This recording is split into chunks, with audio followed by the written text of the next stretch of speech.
Welcome friends. So, we are now entering into the third session of this course on TPS. In our previous two sessions, we discussed that what is the basic meaning of Toyota production system, and then we also discussed some of the important changes which are happening in the global environment, particularly with the reference of manufacturing. We saw that how the cost of input resources are decreasing, how the Chinese magic is also on the decline, and how new manufacturing locations are coming up in different continents.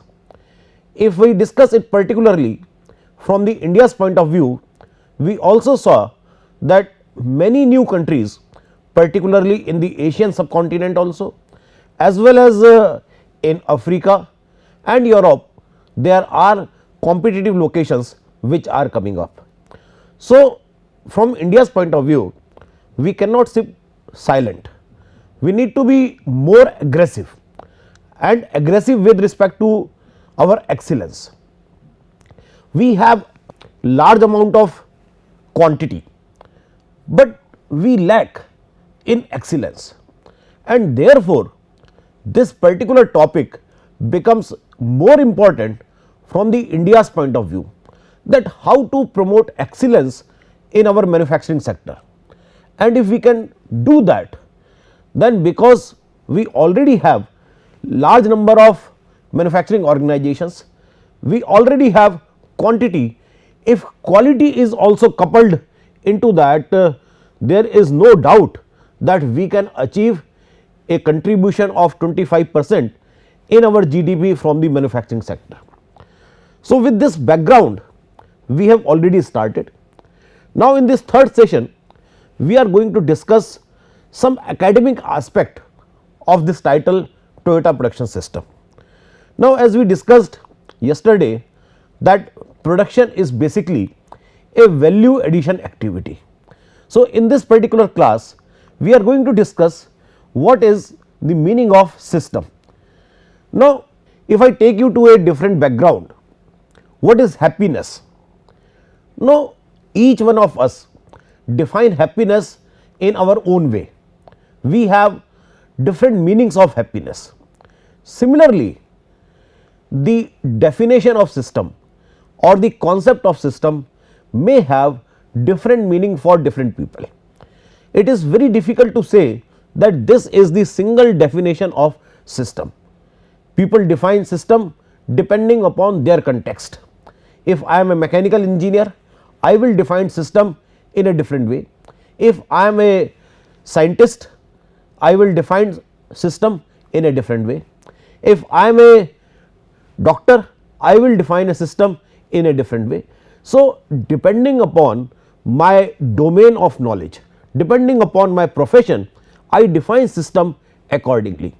Now, for our purpose in this course of Toyota production system, we mean that system is an arrangement of components designed to achieve a particular objective according to plan. What does it mean? That there are arrangement of components. So, there are various components which are arranged in a manner so that you can achieve a particular objective. We have yesterday discussed that how you have input, then processing, and then output. So, input, processing units and output may be considered the arrangement of components. Now, within processing, within input, within output, there may be further arrangement of components, so that you achieve the whatever desired objective you have set according to a plan. So, where another point of importance in defining the system becomes that if this is my universe, now out of that universe I want to focus on this particular area. So, this particular area becomes my system, and everything external to this boundary is my surrounding. and surrounding plus system makes the universal. So, this is universe. Now, this concept is very interesting. It looks very simple that there is a system, everything external to system is surrounding, and surrounding and system they make universe. But it gives a very important responsibility on the researcher, that depending upon my convenience I will select the boundaries of system. For you this can be a system, for somebody else this can be a system for the same problem, and for somebody else who is able to define problem more correctly, for that person only this can be a system. So, our choice of system will vary depending upon our problem of under consideration. If we are able to see that what is the problem exactly, I will focus only on that particular part. So, if you see a doctor, when a doctor is able to diagnose the problem properly, he or she is able to treat you more effectively. That means he has actually identified the system very correctly. When the doctor is not able to identify the system correctly, then he starts treating you on a bigger system, and when he is treating you on a bigger system, the chances or the probability of getting cured reduces accordingly. So, our ability, our expertise is more important in defining the boundaries of system. So, depending upon my experience, depending upon my exposure to that area, I will be able to define what is the system. So, the point is that boundaries of the system are flexible. These boundaries are flexible, flexible boundaries. You can choose the boundary of system as per your requirement. There is no such condition that you need to have this size of system. That is one very important thing. Now, the second important thing in this definition is that in this system, if I have taken out of this, let us say to further elaborate that this is my system. Now, within this system there are various components which are arranged in a particular manner, so that I am able to achieve the objectives according to plan. So, these are the components C1, C2, C3, C4, these are the components which are arranged in a manner that I am able to get the objective which I have set for my system. So, these are for example, in a manufacturing system these can be different machine centers, C1, C2, C3, C4 can be different machine centers. In a different educational setup, these can be C1, C2, C3, C4 can be the different departments. So, depending upon what type of system, what type of objectives you have set for your system, which are obviously coming out of a plan, that becomes the arrangement of various components. So, these are the two things. Now, in this arrangement of component also, it is not necessary that you have a sequential arrangement of C1, C2, C3, C4. Depending upon what do you want to achieve from the system, you may have a arrangement like C1 to C3 to C4, you can bypass C2. For somebody else it can be C1, C2 and C4. So, depending upon case to case you may have different types of arrangement. So, that is again the duty of designer, that what type of system he or she is making. So, system is one very fundamental thing, because the whole discussion of operation management is based on systems concept. The systems theory is the basis of entire operation management discussion. So, therefore, we are devoting enough time for understanding the system, that what is a system and how systems discussion is relevant for our course of Toyota production. Now, another important thing which I like to highlight with respect to system is that a systems approach to operation management problem. Now, how system is relevant for OEM problems, then it places a strong emphasis on the integrative nature of management responsibilities, recognizing them interdependence and the hierarchical nature of subsystems. Like there is a procurement system where you are purchasing the raw material. Now, from procurement system it is going to storage system. Now, from storage system it is going to machining system. Then from machining system it is going to quality control system. Quality control system it is going to packing system. From packing it is going to dispatch.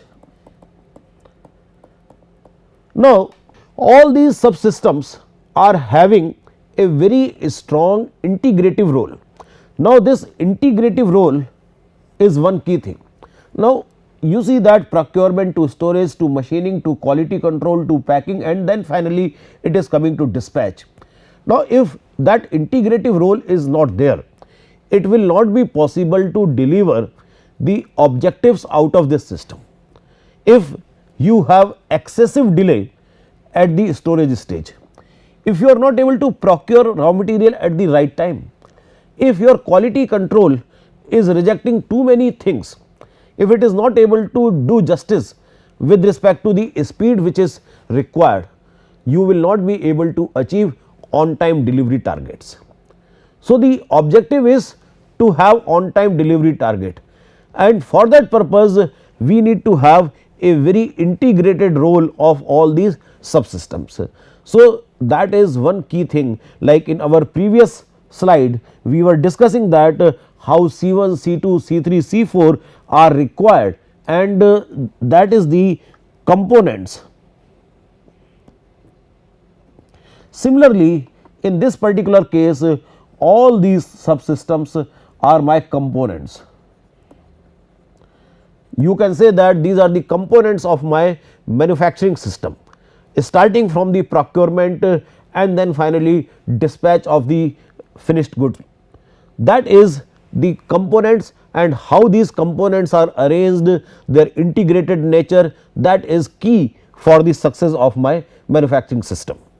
And then the second important thing, the first is this integrative rule, and the second is that all these are interdependent and they have a hierarchical nature. So, these are two important things, that it is a collective thing, and many of you may be aware of concepts like total quality management, you may be aware of integrated marketing, you also know about unity of direction. In all these concepts we talk of integrated nature of management.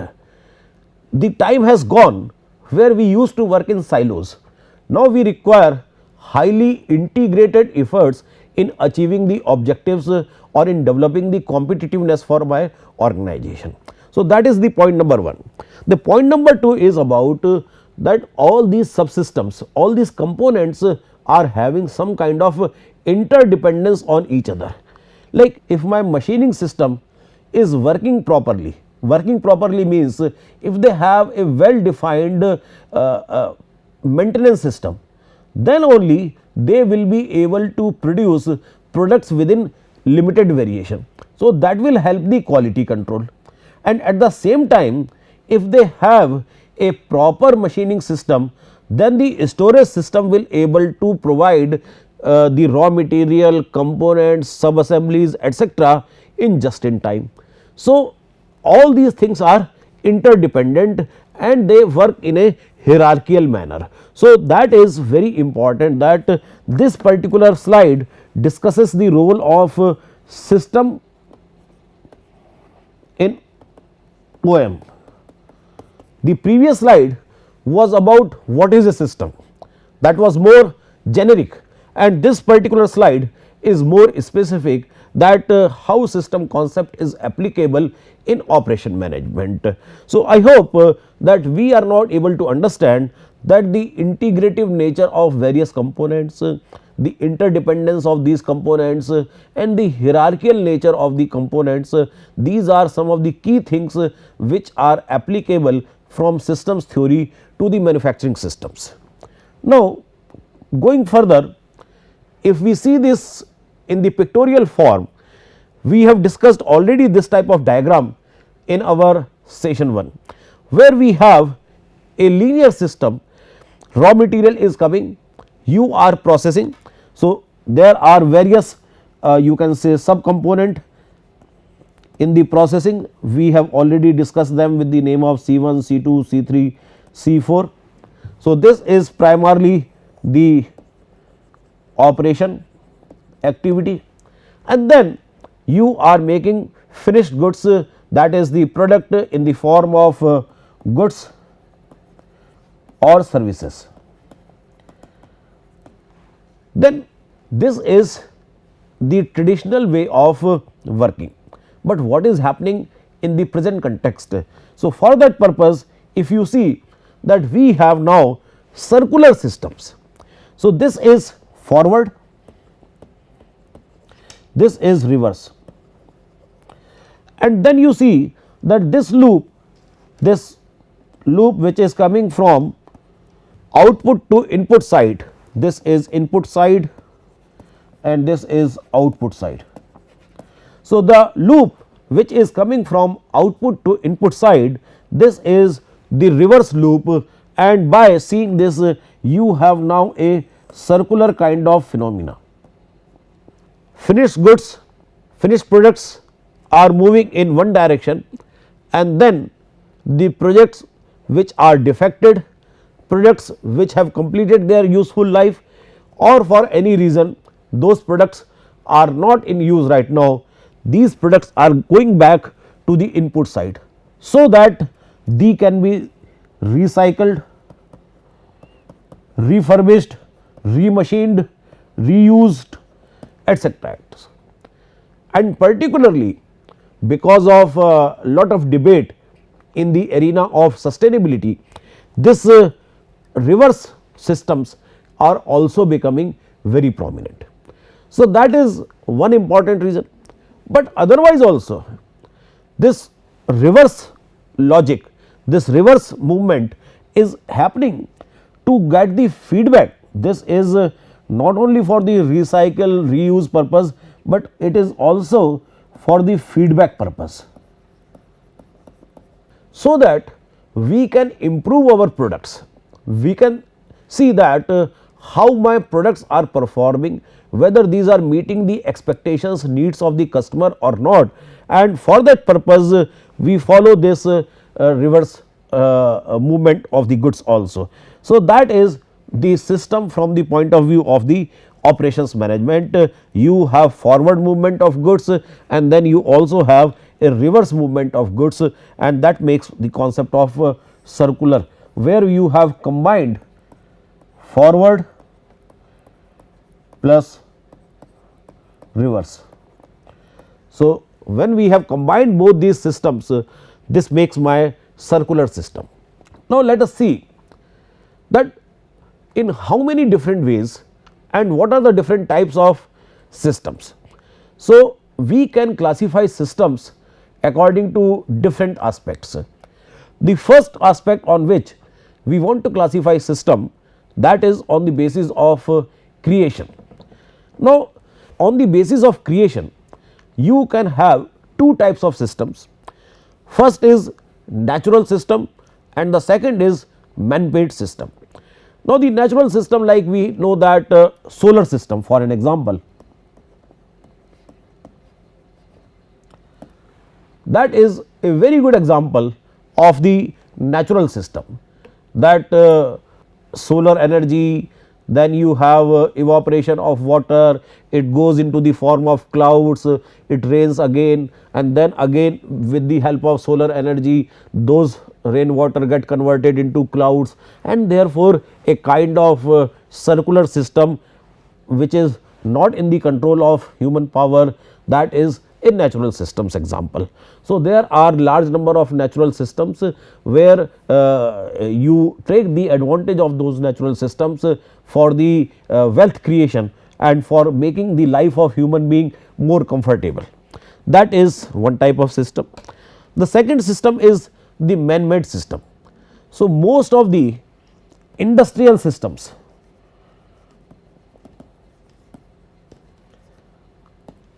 the infrastructure systems,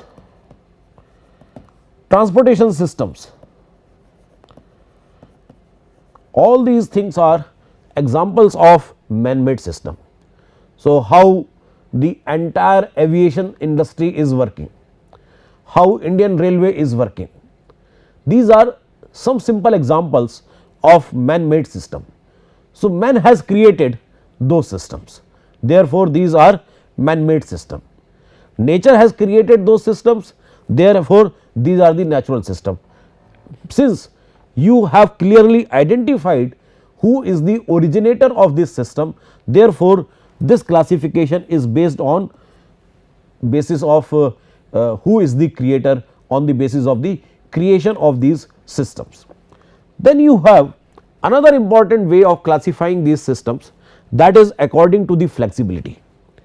According to flexibility, it is very simple to classify systems, either you have flexible systems or you have rigid system. So, you have flexible system, systems which can respond to the changing needs, these are the flexible systems. Systems which cannot respond to the changing needs are the rigid systems. So, like if you have a system where you can accommodate more number of people, when demand is high, you can produce more number of outputs, these are the flexible system. But rigid system, like you have a fixed amount of land and in that land you can produce a number of you can say some amount of food grain annually. Now, because the land is fixed, you cannot increase the output using the conventional tool. So, that becomes for this purpose a rigid system example. Unless until you do a different kind of cropping, you start using different fertilizers, you start using different pesticides, you start using different technology of agriculture, then you can increase the output. But for a common understanding that there are systems where you cannot change the output, there are systems where you can change the output. If you can change the output, if you can adjust the objectives of the system according to requirement, these are the flexible system. But if you cannot change the output, that is the rigid system. That is second way of classifying my systems. Then you can also classify systems on the basis of human involvement. How much involvement of human being in that system?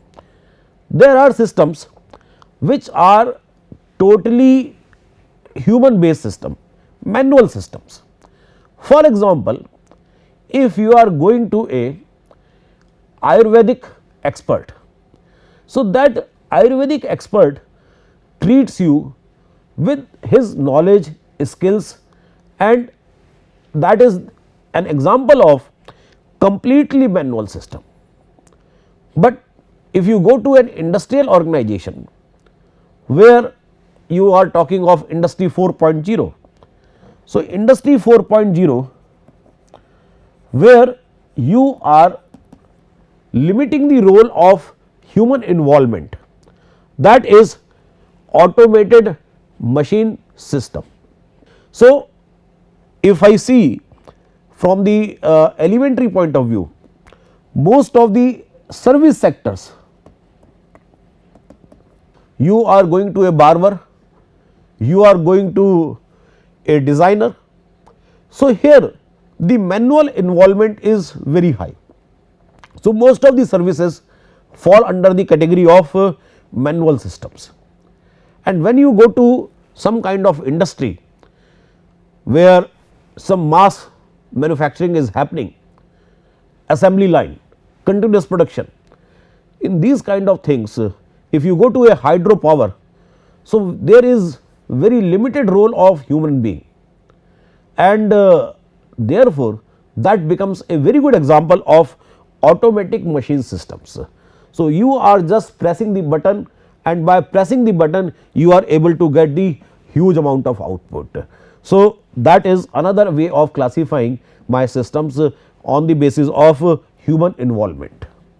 Then another way of classifying the systems, that is on the basis of output coming from that system. Now, on the basis of that, you can clearly have two types of systems. Systems that produces means some kind of tangible output is coming. So, you can say that tangible output is produced, and another type of systems are which are only serving the clients, which are serving the customers. Like if you are having a repair shop, if you are a BPO, these are examples of that you are serving the customer, you are not producing something new. If you are producing something new, you are system that is producing something. But if you are a repair shop, if you are providing some sort of support to the client, that is, so this is again more or less a service organization, and this is more or less a manufacturing organization. That is how you can understand that the output in the case of a manufacturing organization is some kind of tangible product, and output in the case of those organizations which are serving the clients and customer, that is repair, maintenance, helping customer to use that product in a more efficient way. So, that is on the basis of output. So, now if you see that we have classified our systems on the basis of creation, we have classified on the basis of human involvement, we classified on the basis of flexibility, and we also classified on the basis of output. So, these are the different ways on the basis of which we classified our systems, and in all these categories we have two types of systems. But I also tell you that these are extreme cases, like system that produces and system that serves clients. So, these are too extreme, but in fact in this also flexible, we have either flexible system or we have rigid systems. Here also we have natural systems or man-made system, but actually it is not like that. You can have these names for the sake of academic discussion, but in reality in practical terms you have continuum of these types of systems. For example, what I am trying to say that these are two ends, systems that produces and systems that serves, but even systems those produces and systems those serves, they may have some kind of joint systems that a system is producing as well as serving the client. For an example, large number of automobile companies are there.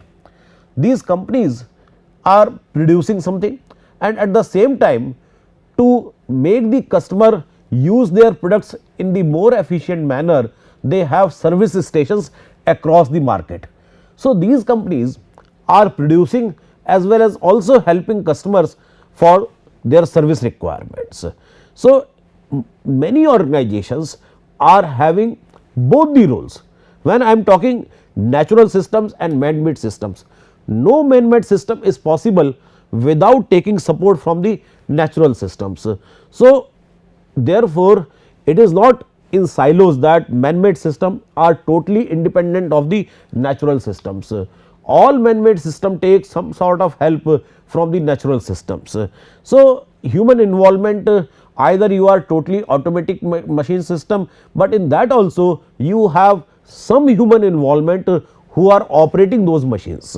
So, everywhere you take help of some other system also. So, from the academics point of view, you have these two classification, but in real life you have different degrees of combination of these systems. So, from the point of view of this course, it is important to understand that what is system and how system concept is relevant from the operations management's point of view, and what are the different types of system. And we also discuss finally that you cannot have a very specific type of system. In fact, any system is having different degrees of other systems characteristics also into it. So, with this we come to end of this third session. Thank you very much.